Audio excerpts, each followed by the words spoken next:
30 straight three-pointers. No countdown, no defenders closing out, no arena noise to amplify the moment. Just the quiet echo of a practice gym and the sound of the net snapping again and again. That's how Caitlin Clark reintroduced herself at Indiana Fever training camp. And on the surface, it might look like just another viral clip, the kind that circulates for a day and fades. But this felt different, because 8 months ago, she wasn't just sidelined, she was forced into a pause that changes players in ways box scores never show. Injuries like that don't only test the body, they mess with timing, rhythm, and the split-second instincts that separate good players from the ones who control entire games. For most athletes coming back, there's always something slightly off at first, a hesitation, a fraction of doubt, a moment where the play is there, but the reaction comes just a beat too late. None of that showed up here, not in the shooting, not in the movement, and definitely not in the decision-making, because it wasn't just the streak that caught attention, it was what followed. A one-handed, no-look pass fired into traffic at an angle that didn't even seem open until the ball was already there.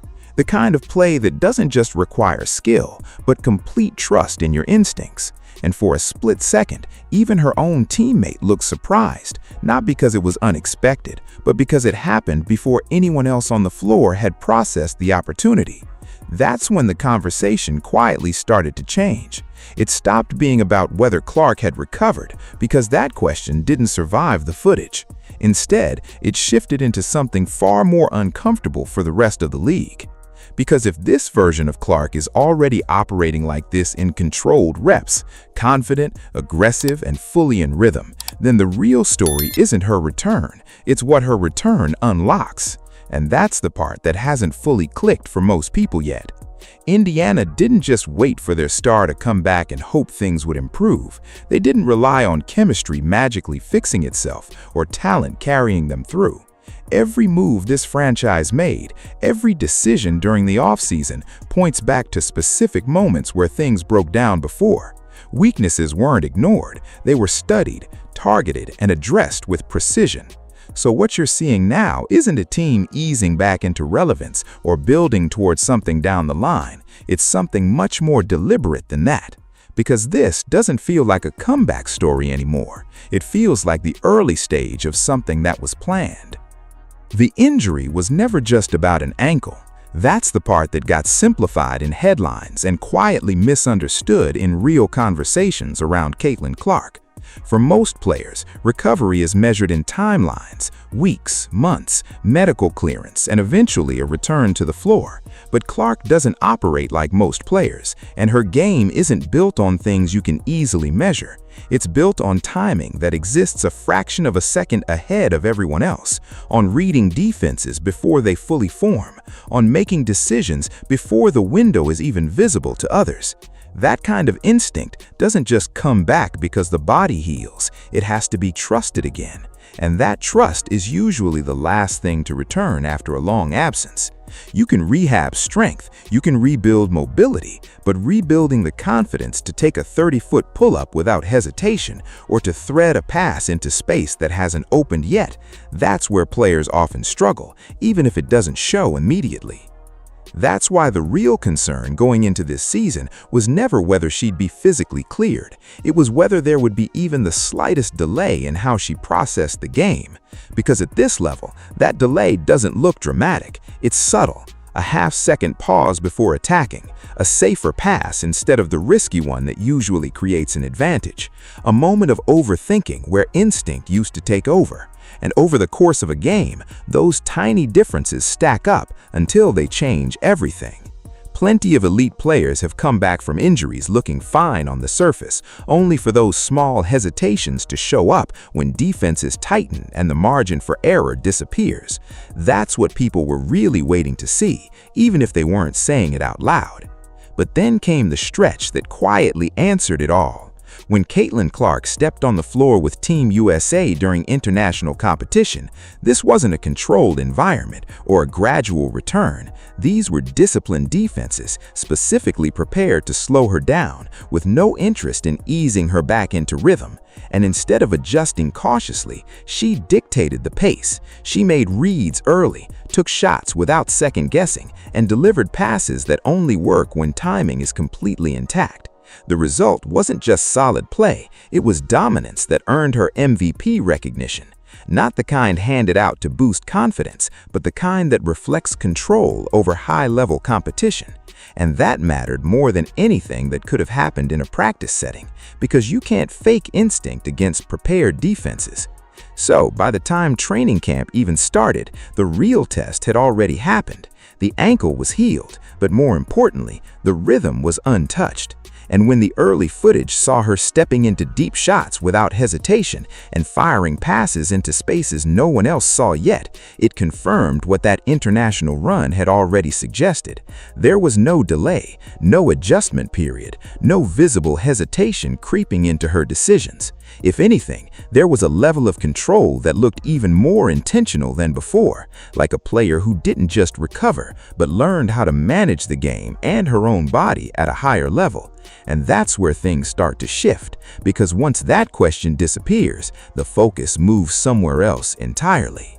While most of the attention stayed locked on Caitlin Clark and her return, the decision that may have shaped Indiana's entire season happened quietly, without the same level of noise. Kelsey Mitchell had every reason to leave. This wasn't a borderline situation or a player trying to find her place in the league. This was someone coming off the strongest season of her career, producing at an elite level, and entering a market where players with her scoring profile don't just get interest, they get aggressive offers. The numbers backed it up, the timing made sense, and around the league it was understood that she had real options. In most cases, that combination leads to movement. Players maximize their value, take the larger deal, and reset in a new system. That's the pattern.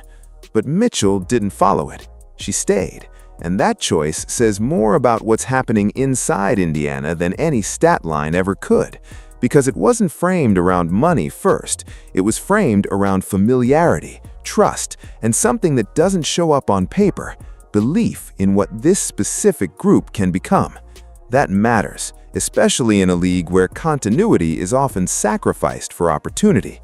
Mitchell choosing to return signals that what's being built here isn't theoretical anymore. It's real enough for a player in her position to bet on it, even with other options on the table. And once that decision was made, everything else started to lock into place.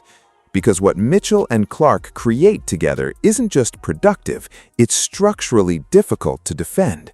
When Mitchell attacks downhill, defenses are forced to collapse, and that's where Clark becomes lethal, operating in space with time to make decisions.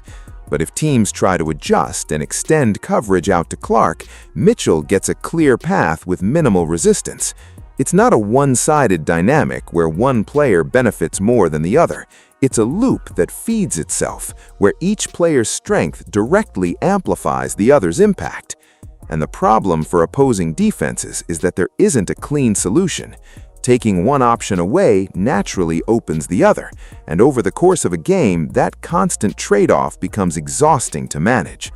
That's why Indiana treated Mitchell's return as more than just retaining a score. It was about preserving a system that already creates pressure before any new pieces are even added.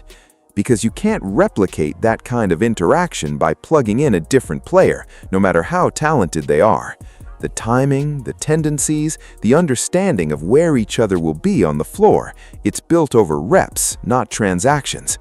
And now, instead of restarting that process, Indiana gets to build on top of it, which is exactly what they did next, in a move that didn't just secure the present, but reshaped how this team is viewed going forward. Then came the move that made the rest of the league stop and look twice. When Aliyah Boston put pen to paper, it wasn't just another contract announcement scrolling across a feed, it was a signal. A 4-year deal at a number the league hadn't seen before for a player her age doesn't happen by accident, and it doesn't happen unless a franchise is completely certain about what it's building. This wasn't Indiana rewarding past production or locking in a safe, predictable piece. They were investing in a ceiling. They were betting that what Boston becomes over the next few years will define not just their roster, but the standard for what a modern front-court anchor looks like in this league. What makes that decision so important isn't what shows up in highlight clips. Boston's value lives in the possessions that don't trend online, the defensive rotations that erase mistakes before they turn into points, the contested finishes through contact that keep an offense stable when everything else breaks down, the ability to catch and secure difficult passes in traffic when timing has to be perfect. She's the kind of player that makes everything else function, even when the game gets messy. And in playoff environments where possessions slow down and structure matters more than flash, that role becomes even more valuable. Indiana didn't just secure a talented player, they secured reliability in the moments that decide seasons. And that reliability changes how Caitlin Clark operates. Because when the interior is stable, when there's trust that the play will hold even under pressure, the decision-making on the perimeter opens up. Caitlin doesn't have to second-guess whether a pass into traffic will be handled cleanly or whether a broken play can still result in something positive. She can push the pace, take risks, and operate at the aggressive edge of her playmaking range without constantly recalibrating. That's when her game becomes most difficult to contain. Not just because of what she can do individually, but because the structure around her supports every decision she makes. And there's also a bigger layer to this move that extends beyond Indiana. The timing of the deal, coming as the league adjusts to new financial frameworks, sends a message about what top-tier players can now command and how quickly teams are willing to act to secure them. Boston didn't drag this into a prolonged negotiation or leverage outside interest to stretch the process. She committed early, reinforcing the idea that this environment, this roster, and this direction are worth buying into long-term. And when a young cornerstone chooses stability over uncertainty in a league where movement is common, it adds weight to everything else the organization is doing. But even with a core this strong, even with the offensive and defensive foundation starting to take shape, there was still a problem that hadn't been solved yet. Because what ended Indiana's run the last time around wasn't talent. It was something much harder to fix and much easier to overlook until it's too late. What actually ended Indiana's run in 2025 wasn't a lack of talent, and it wasn't a breakdown in their offensive system. It was something less obvious in real time, but impossible to ignore once you went back and watched the film closely. They got pushed around. Possession after possession, especially in the biggest moments, the physical edge belonged to the opponent. Screens hit harder, box-outs lasted longer, and every drive into the paint came with contact that didn't just disrupt the play, it drained energy. And over the course of a series, that kind of pressure compounds. It doesn't always show up in a single highlight, but it builds quietly until it starts deciding outcomes. The problem wasn't that Indiana couldn't compete, it was that they were forced to absorb too much. Their core players were carrying both the offensive and the physical load at the same time, and that's not sustainable deep into a playoff run. You could see it in the way possession slowed down late in games, in the slight drop in explosiveness, in the moments where execution slipped just enough to swing momentum. This wasn't about effort or preparation, it was about structure. They didn't have enough size, enough resistance, or enough presence to balance the physical demands being placed on them when the intensity ramped up. And when that imbalance stretches across an entire series, it starts affecting more than just performance. It impacts decision-making, stamina, and recovery between games. Players who should be operating at full capacity are instead managing fatigue and contact from every position before it. The margin for error shrinks, and suddenly even small mistakes become costly because there's no physical cushion to absorb them. That's how games slip away, not through dramatic collapses, but through gradual wear that becomes impossible to reverse in time. What makes this even more important is how easy it is to miss if you're only looking at surface-level analysis. The scoring numbers might still look competitive, the offensive sets might still be executed correctly, but underneath that, there's a layer of control that shifts entirely when one team can dictate the physical terms of the game. And in 2025, Indiana didn't control that layer. They reacted to it. And reacting, especially in the playoffs, is rarely enough. The key detail here is that this wasn't a mystery internally. It wasn't something the organization overlooked or misread. They saw exactly where things broke down and why. And instead of treating it as a general issue to improve over time, they treated it as a specific flaw that needed a direct solution. Because if everything else on the roster was already working, then fixing this one weakness wouldn't just make them better, it would change the entire balance of how they compete when it matters most. Indiana didn't respond to that problem with general upgrades or hopeful depth. They went straight at it with players who solve exactly what broke down. And the first piece of that response is Monique Billings. On paper, it might look like a solid addition: energy, defense, efficiency, but that description doesn't capture why this move matters. Billings didn't walk into camp learning tendencies from scratch or trying to figure out where she fits. She already understands the rhythm of this roster.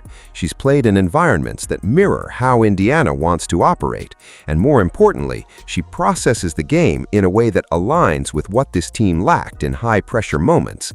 Defensively, she communicates early, not after the breakdown happens. Offensively, she finishes plays instead of letting them stall out. And that difference sounds small until you realize how many possessions in a playoff series come down to whether a play is completed cleanly or wasted under pressure. With Billings on the floor, those possessions tilt in Indiana's favor. But if Billings stabilizes the system, Myisha Hines-Allen changes the tone of it entirely. This is where Indiana directly answers the physical problem that ended their season. Hines-Allen doesn't just handle contact, she invites it, absorbs it, and returns it. From the opening minutes of a game, she forces opponents to adjust to her presence instead of the other way around. That alone shifts the balance Indiana struggled with before, because now the physical load isn't concentrated on a few players trying to carry everything. It's distributed, reinforced, and most importantly, matched. Opposing front courts don't get to operate comfortably anymore. Every possession becomes a contest, not just a sequence. And the impact of that goes beyond individual matchups. It protects the rest of the roster. It allows Aliyah Boston to stay fresh deeper into games instead of absorbing constant punishment. It gives perimeter players the freedom to attack without bracing for what's waiting at the rim. It changes how long Indiana can sustain its pace without wearing down. In other words, it doesn't just fix a weakness, it reinforces everything that was already working. Because when a team no longer has to compensate for a structural flaw, every other strength becomes sharper, more consistent, and harder to disrupt. What stands out most about these additions is how intentional they are. These aren't random upgrades or best available signings. Each piece connects directly to a specific moment where Indiana fell short, and each one closes that gap with a clear purpose. There's no overlap, no redundancy, just targeted solutions layered onto an already dangerous core. And when you step back and look at it that way, it becomes clear that this roster isn't just deeper, it's more complete in the areas that actually decide outcomes when the margin for error disappears. And that's exactly why what happens next caught so many people off guard, because while the structure was improving, the conversation outside the team went in a completely different direction. While Indiana was quietly putting together one of the most intentional roster builds in the league, the conversation outside the team took a sharp turn in a completely different direction. A short clip surfaced early in camp showing Raven Johnson walking past Caitlin Clark in a drill without acknowledging a high five, and within hours it was framed as something much bigger than it actually was. Social media did what it usually does in moments like that. It filled in gaps with assumptions, pulled in old college rivalries, and turned a routine practice interaction into a full narrative about tension inside the locker room. The connection people latched onto was obvious. Their past matchups at the college level had been intense, emotional, and highly visible, so it didn't take much for that history to be recycled into something that felt current, even if it wasn't. But the reality inside the building didn't match any of it. Those college moments stayed exactly where they belonged, in college. Both players addressed it without hesitation, and the tone wasn't defensive or dismissive, it was matter of fact. There was no issue to resolve because there was no issue in the first place. What looked like a snub in a clipped video was just a moment taken out of context, stretched far beyond what actually happened. And that gap between perception and reality says more about how narratives form than it does about the team itself. Because while the outside noise was trying to define a storyline, the players involved were already moving past it, focused on the work that actually matters. Inside camp, Johnson's role looked exactly like what it should be for a rookie stepping into a competitive system. She was asking questions, learning spacing, adjusting to speed, and working through the details that don't show up in viral clips. The veterans weren't pushing her away, they were guiding her through it. That's what real integration looks like, and it rarely comes with dramatic moments or headlines. It's steady, sometimes messy, and almost always misinterpreted from the outside because it doesn't translate cleanly into quick narratives. And in this case, what was being framed as friction was actually just part of the normal process of a young player finding her footing. What matters more is what this moment revealed about the team as a whole. There was no distraction, no lingering tension, no split forming beneath the surface. The structure held, the focus stayed intact, and while the noise faded as quickly as it appeared, something else was developing in the background that didn't rely on speculation or clips to get attention. It showed up in practice, in matchups, and in the kind of details that don't go viral, but often end up mattering far more once the season actually begins. While most of the attention stayed locked on the stars and the obvious roster upgrades, something quieter started developing in the background, and it's the kind of detail that doesn't make headlines until suddenly it does. Justine Bazard wasn't expected to be part of the immediate conversation. When she came in, the assumption was simple: long-term project, intriguing physical tools, but time needed before any real impact. That's how players with her profile are usually handled. You give them space to adjust, protect their minutes, and focus on gradual development while the core carries the load. But early camp didn't follow that script, and that's where things start to get interesting. At 6'4", with a wingspan that stretches well beyond what most perimeter players in this league are used to dealing with, Bazard immediately changes the geometry of the floor. Passing lanes that look open suddenly aren't. Shot windows close faster than expected. Even when she's slightly out of position, her length allows her to recover in ways that disrupt plays that would normally be clean. And what's catching attention internally isn't just the physical profile, it's how quickly she's learning to use it. Players at that size often take time to develop the coordination and awareness needed to move efficiently at game speed, especially on the defensive end. But in drills and early scrimmage situations, she's already showing flashes of that understanding, reading actions early and reacting with purpose instead of hesitation. Offensively, the upside is just as difficult to ignore. A player with her height who can operate on the perimeter forces defenders into uncomfortable decisions. Contesting her shot isn't simple as closing out. It requires length that most teams simply don't have available at that position. And when defenders press up to challenge, it opens space for her to put the ball on the floor and create movement that shifts the defense even further. It's not fully polished yet, and it doesn't need to be. The value right now is in what she makes possible, not just what she produces. She adds a layer of unpredictability to lineups that already create problems, and that's where her presence starts to elevate the overall ceiling of the team. What makes this situation especially important is the decision it forces. Do you keep her on a controlled development path, limiting exposure while she refines her game? Or do you let performance dictate opportunity, even if it accelerates the timeline? Because based on what's showing up in practice, that second option is becoming harder to ignore. And if she earns real minutes earlier than expected, this stops being a long-term storyline and becomes an immediate factor. That's how X factors work. They don't announce themselves ahead of time.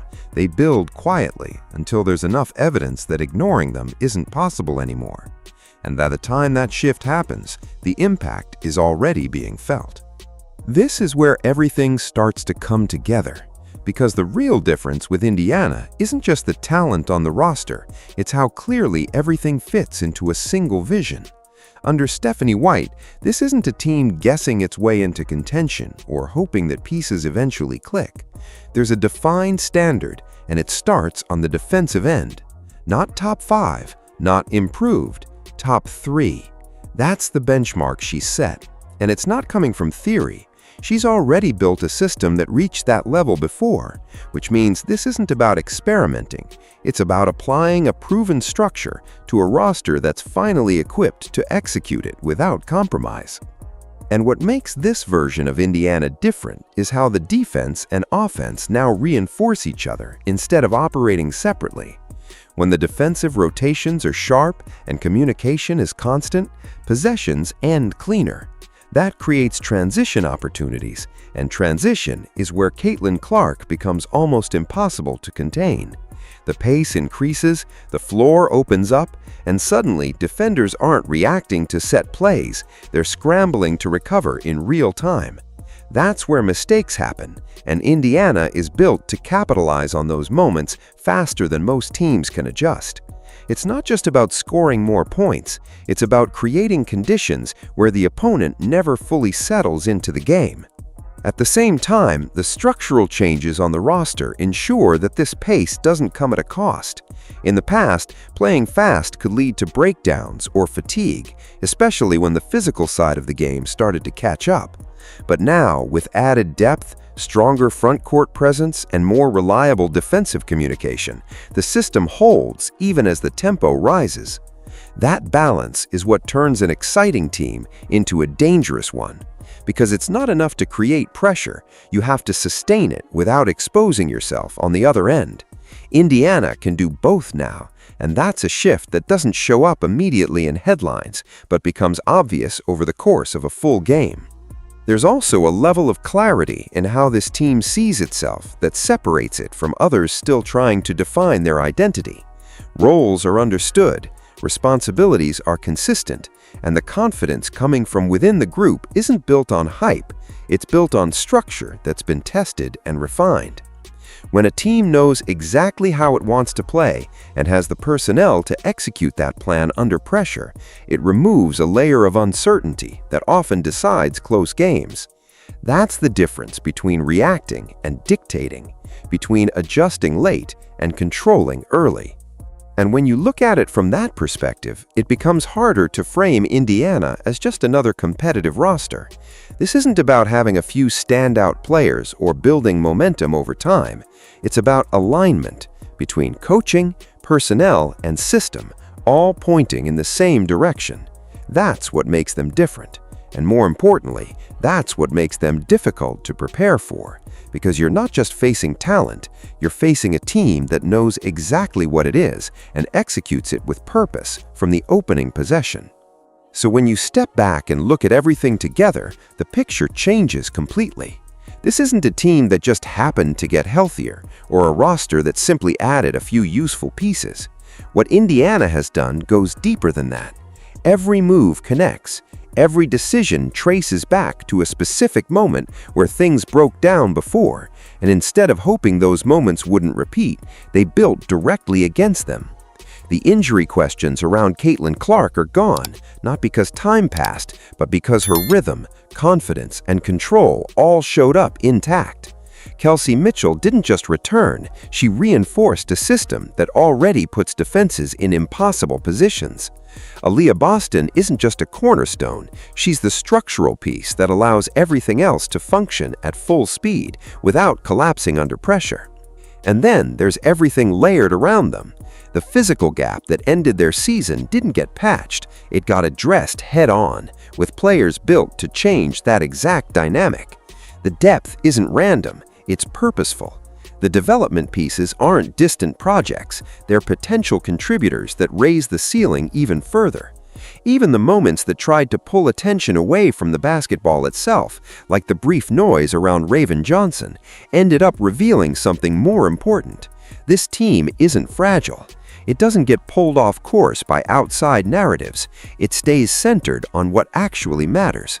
And that stability shows up in how they prepare, how they communicate, and how they play. So that's why calling this a comeback doesn't really fit anymore. Comebacks rely on returning to what you were before. This is different. This is a team that studied its own weaknesses, understood them at a deeper level, and then rebuilt itself with those exact flaws in mind. It's intentional, it's structured, and it's happening all at once, not gradually over time. Under Stephanie White, the identity is clear, the expectations are defined, and the system is already in place to support it. There's no guessing left in the process.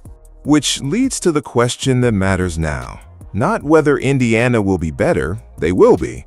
Not whether they'll compete, they already are. The real question is, who across the league is actually built to deal with all of this at the same time? Because stopping one part of this team doesn't solve the problem anymore. Slow down the perimeter and the interior holds. Match the physicality and the pace stretches you out. Try to control the tempo and they speed it up anyway. There isn't a single pressure point to attack, and that's what makes this version of Indiana different from anything they've been before. And if that holds when the games start to matter most, then this won't be remembered as the season they came back. It'll be remembered as the moment everything they built finally showed up all at once, and the rest of the league realized too late what it was actually becoming.